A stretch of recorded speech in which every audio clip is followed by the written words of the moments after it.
មួយឈុតនេះគឺមានការលះបង់ខ្លាំងមែនទែនគោលបំណងដែលខ្ញុំធ្វើឈុតនេះឡើងដើម្បីអ្នកទាំងអស់គ្នាងាកមកមើលការចូលថង់ប្លាស្ទិកវាមានផលប៉ះពាល់ដោយមិនដេចខ្លះអញ្ចឹងអ្នកទាំងអស់គ្នាដើម្បីឲ្យអ្នកទាំងអស់គ្នាកាត់បន្ថយការចូលថង់ប្លាស្ទិកហើយរៀបចំសម្រាប់ខ្លួនឯងឲ្យមានសម្ដាប់ធ្នាប់អីអញ្ចឹងទៅបង្ហាញពីការច្នៃប្រឌិតមិនថាសម្រាប់ឬក៏វត្ថុអីផ្សេងទេឲ្យតែអ្នកទាំងអស់គ្នាមានការច្នៃប្រឌិតអ្នកទាំងអស់គ្នានឹងធ្វើវាឲ្យមានប្រយោជន៍បានអញ្ចឹងហើយមុនខ្ញុំបានជិះម៉ូតូមកលេងនៅខាងភ្នំក្រមយើងអ្នកទាំងអស់គ្នាហើយខ្ញុំឃើញគេចូលសារ៉ាំពេញវាលពេញកាលនៅតាមផ្លូវទីសាធារណៈក៏ដូចជាតំបន់ទេសចរអីផ្សេងដូចអ្នកទាំងអស់គ្នាដឹងអញ្ចឹងនៅភ្នំក្រមគឺសម្បូរទៅដោយភ្ញៀវជនជាតិច្រើនមែនទែនក៏ទៅលេងនៅកន្លែងកំពង់ភ្លុកទៅលេងនៅកន្លែងជីតុជីអីអញ្ចឹងហើយមើលសន្តិមើលថ្ងៃលិចមើលអីអញ្ចឹងអ្នកទាំងអស់គ្នាទៅពេលចឹងទៅមានថង់ប្លាស្ទិកអីច្រើនខ្លាំងមែនទែនដែលប្រកួតយកទៅបោះចូលអ្នកទៅដើរលេងអីអញ្ចឹងទៅអញ្ចឹងក៏ខ្ញុំមានកណ្ឌិតមួយគឺខ្ញុំចង់ថតពី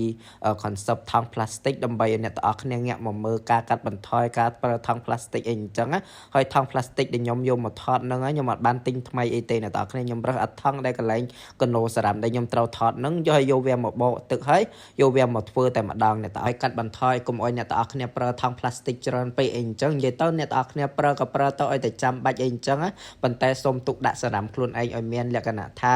សម្ដាប់ធ្នាប់អីអញ្ចឹងអ្នកទាំងអស់គ្នាកុំចូលពាសវាលពាសកាលពិសេសជាងគេគឺតំបន់ទេសចរអ្នកទាំងអស់គ្នាពេលភ្ញៀវគាត់មកលេងមកអីចឹងយើងខ្មាស់គេអ្នកទាំងអស់គ្នាសារ៉ាំហោះពេញវាលពេញកាលអីចឹងទៅអញ្ចឹងហើយបានខ្ញុំចង់ឲ្យអ្នកទាំងអស់គ្នាថែរក្សាសម្ដាប់ធ្នាប់ទុកដាក់សម្រាមកុំឲ្យពេញវាលអញ្ចឹងអ្នកទាំងអស់គ្នាកុំឲ្យសត្វតសេងអីអញ្ចឹងបើយើងញ៉ាំអីរួចហើយទៅដើរលេងទៅដើរអីហើយយើងអាចយកដាក់ធុងសារ៉ាំអីបានបន្ទាប់ពីខ្ញុំរើសថង់រើសអីនោះមកបានហើយអ្នកទាំងអស់គ្នាខ្ញុំយកទៅបោកពេលបោកបានហើយគឺខ្ញុំយកវាមកលាងហើយខ្ញុំធ្វើជាឈុតហើយនេះជាឈុតដែលខ្ញុំធ្វើបានអ្នកទាំងអស់គ្នាស្អាតខ្លាំងមែនទែនហើយពេលយើងបោកហើយដាក់ color ដាក់អីទៀតទៅគឺថាភ្លឺល្អខ្លាំងមែនទែនបន្ទាប់មកគឺខ្ញុំចាប់ផ្ដើមមក make up ដើម្បីធ្វើខ្លួនថតឈុតនឹងអញ្ចឹងខ្ញុំធ្វើ content នេះឡើងគោលបំណងគឺចង់ឲ្យអ្នកទាំងអស់គ្នាមកចាប់អារម្មណ៍ជាមួយនឹងវីដេអូនេះដើម្បីឲ្យឃើញថាសម្រាប់ដែលយើងចូលគឺពិតជាប៉ះពាល់ដល់បរិស្ថានខ្លាំងមែនទែនអ្នកទាំងអស់គ្នាអញ្ចឹងយើងគួរតែលក្ខណៈបញ្ឈប់ការចូលសម្រាប់អីផ្សេងអញ្ចឹងអ្នកទាំងអស់គ្នាហើយបន្ទាប់ពីខ្ញុំធ្វើឈុតនឹងហើយគឺខ្ញុំចាប់ផ្ដើមមកផាត់មុខផាត់អីនិយាយទៅមកកត់ទាំងអីនោះគឺខ្ញុំធ្វើខ្លួនឯងទាំងអស់អ្នកទាំងអស់គ្នាហើយថង់ដែលខ្ញុំធ្វើនឹងអត់បានចំណាយលុយសំបីតែ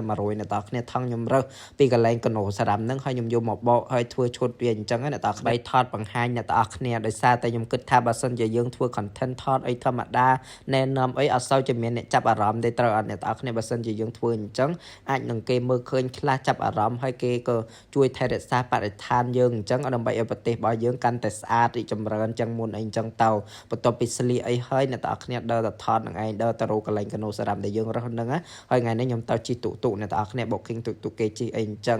ហើយទៅដល់កន្លែងថតភ្លាមគឺខ្ញុំលាបប្រេងអ្នកទាំងអស់គ្នាដោយសារណាមួយនៅនឹងក្តៅខ្លាំងអ្នកទាំងអស់គ្នាយើងលាបឲ្យវាឃើញអាឡង